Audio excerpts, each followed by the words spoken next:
मिलाद committee के रूए रवा मोहतरम इब्रार शेख साहब, फरहान शेख साहब, आसिफुल्लाह कुरैशी साहब, फवाद भट्ट साहब, तमाम दोस्त असद कादरी साहब, मोहतरम सरोवर गुल साहब तशरीफ लाए।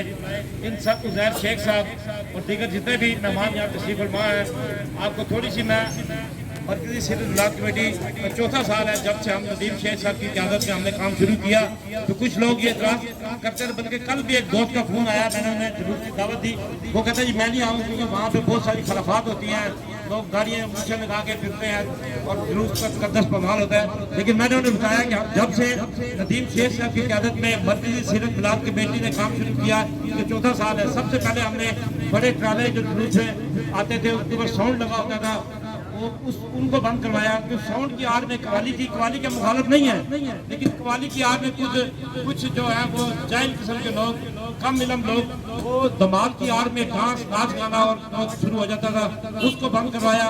उसके बाद साउंड सिस्टम बंद करवाया। इस साल हमने जो उस पर काफ़ी उसमें काबू पाया जा सका। ये तमाम जो काम हुआ है ये रावलपिंडी शहर के मशाइख उज़ाम और उलमा कराम की मुशावरत के साथ हुआ। आज भी एक इजलास वहाँ पे इसी हवाले से मरकज़ी ईदगाह में हो रहा है। तो मैं समझता हूँ कि अभी इस मरतबा हमने जो हमारा एजेंडा था मरकज़ी सिंध मिलाद कमेटी का, उसको ये था कि ख़वातीन, हमारी माएँ, बहनें, बेटियाँ जो कि जुलूस वाले दिन जुलूस देखने जाती हैं अपनी फैमिलीज का, लेकिन वहाँ पे क्योंकि मर्द हज़रात की तादाद 100% होती है, इसलिए उनसे गुजारिश हमने की है, रिक्वेस्ट की है दस्त मसदा कि वो जुलूस से 2 दिन कबल 9वीं की रात को, 10वीं की रात को वो जाएँ, 11वीं की रात को अपनी फैमिलीज के साथ चरागा देख के वापस आ जाएँ और 12 रबीउल अव्वल दिन अपने घरों में मिलाद मनाएं, महफिल मिलाद का इनेकाद करें। इस पर मेरा ख्याल तमाम शहर के बड़े जितने मुअज़्ज़िन हैं उन्होंने इस पर आमीन किया और इस काम को अप्रिशिएट किया है।